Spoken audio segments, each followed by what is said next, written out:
JDU ने RJD को इस पर जवाब दिया।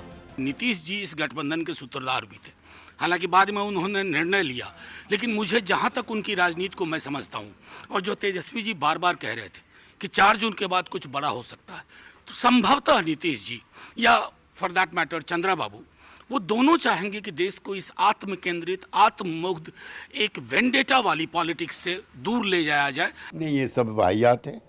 वो कल भी प्रधानमंत्री से मिले हैं। जनता दल यू का और नीतीश कुमार का फैसला है, हम एनडीए में हैं और एनडीए में बने रहेंगे। मजे की बात है कि नीतीश कुमार इस मुद्दे पर आज दिन भर चुप रहे। पटना से उनकी कोई प्रतिक्रिया सामने नहीं आई, लेकिन इसके बाद एनडीए के सहयोगी दलों को लेकर बीजेपी खेमे में हलचल बढ़ी। दोपहर 1:32 पर बड़ी खबर आई कि पीएम मोदी ने चंद्रबाबू नायडू को फोन मिलाया, उन्हें जीत की बधाई दी। दोपहर 1:41 पर खबर आई कि केंद्रीय गृह मंत्री अमित शाह ने चंद्रबाबू नायडू से फोन पर बात की, उन्हें जीत की बधाई दी। पुनः एक बार देश की सेवा करने का जनता हमें आशीर्वाद देगी और फिर एक बार मोदी सरकार देश की सेवा करेगी। हाथ पांव जोड़ रहे हैं, सबको हाथ पांव जोड़ रहे हैं, हमारे साथ आइए, सरकार बनाएंगे। लेकिन मैं दावे के साथ कहता हूं, मोदी जी की सरकार नहीं बनेगी। मोदी जी ने सबसे पहले इस्तीफा देना चाहिए। मोदी जी हार गए, भारतीय जनता पार्टी हार गई है। अब ये तोड़ फोड़ करके सरकार बनाने की कोशिश करेंगे तो जनता सड़क पर उतरेगी। गृह मंत्री अमित शाह की ओर से बिहार के दूसरे साथी दलों से भी बातचीत की कोशिश हुई। दोपहर 2:30 बजे खबर आई कि अमित शाह ने हम पार्टी के अध्यक्ष जीतन राम मांझी से फोन पर बात की, उन्हें बुधवार को दिल्ली में होने वाली एनडीए नेताओं की बैठक में शामिल होने का न्योता दिया। 2:34 पर खबर आई कि अमित शाह ने चिराग पासवान से भी फोन पर बात की, जीत की बधाई दी। उन्होंने पहले तो पार्टी के प्रदर्शन पर बधाई देने का काम किया और साथ ही में एनडीए की बैठक का जिक्र उन्होंने किया। अब जाएंगे और आगे की रणनीति तय करेंगे। दिलचस्प ये भी है कि दोपहर में खबर मुंबई से भी आई।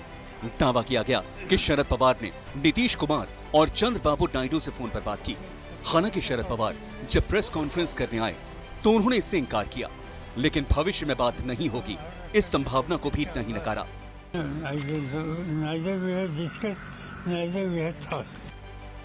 वैसे एक बयान पर और ध्यान देने की जरूरत है जो महाराष्ट्र कांग्रेस अध्यक्ष नाना पटोले की ओर से आया है।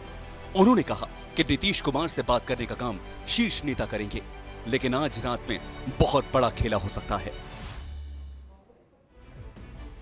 और अब क्षत्रपों की सीट का नंबर गेम भी आपको दिखाते हैं। आज के चुनाव परिणामों में क्षत्रप नेताओं की डिमांड बढ़ा दी गई है। समाजवादी पार्टी, टीएमसी, टीडीपी, डीएमके, जेडीयू, शिवसेना, उद्धव गुट, एनसीपी, शरद पवार 10 साल बाद एक बार फिर दिल्ली की सरकार में क्षत्रपों की छाप देखने को मिल सकती है, और ऐसा वर्षों बाद होगा।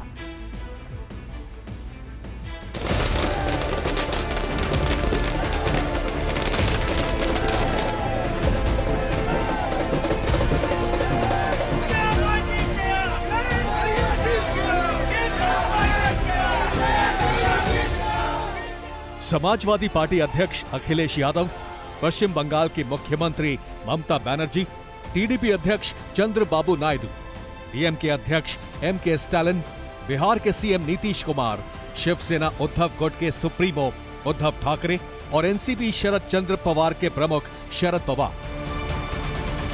2024 के चुनाव परिणाम ने एक बार फिर इन क्षत्रपों का सियासी कद बढ़ा दिया है। क्षेत्रीय दलों को जश्न मनाने का मौका दिया है। आंध्र प्रदेश में टीडीपी ने लोकसभा और विधानसभा दोनों चुनावों में अच्छा प्रदर्शन किया। टीडीपी प्रमुख चंद्रबाबू नायडू ने परिवार के साथ केक काटकर जश्न मनाया। ये मौका इन क्षत्रपों के लिए कितना बड़ा है, इसे ऐसे समझिए कि 1989 में केंद्र की सत्ता से कांग्रेस की विदाई हुई थी। फिर आगे के 25 साल दिल्ली में इन्हीं क्षत्रपों की धाक रही। खासकर 2004 और 2009 की बात करें तो 2004 के लोकसभा चुनाव में कांग्रेस को 145, समाजवादी पार्टी को 39, बीएसपी को 19, आरजेडी को 24 सीटें मिली। 62 सीटें जीतने वाली लेफ्ट पार्टियों के साथ मिलकर केंद्र में कांग्रेस नेतृत्व वाली यूपीए सरकार बनी। जबकि 2009 के लोकसभा चुनाव में समाजवादी पार्टी को 23, बीएसपी को 21, टीएमसी को 19, डीएमके को 18, एनसीपी को 9 सीटें मिली और केंद्र में कांग्रेस के नेतृत्व वाली यूपीए 2 की सरकार बनाने में इन क्षेत्रीय पार्टियों की बड़ी भूमिका रही।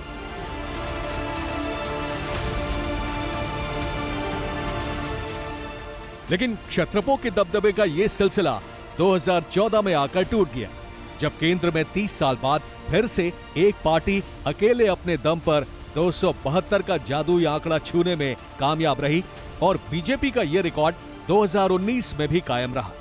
इन 10 सालों में क्षत्रपों की सियासत हाशिए पर चली गई थी, लेकिन अब जबकि बीजेपी अपने दम पर 272 का जादुई आंकड़ा नहीं जुटा पाई है, तो सत्ता की धुरी एक बार फिर से इन्हीं क्षत्रपों के इर्द गिर्द घूमने लगी है।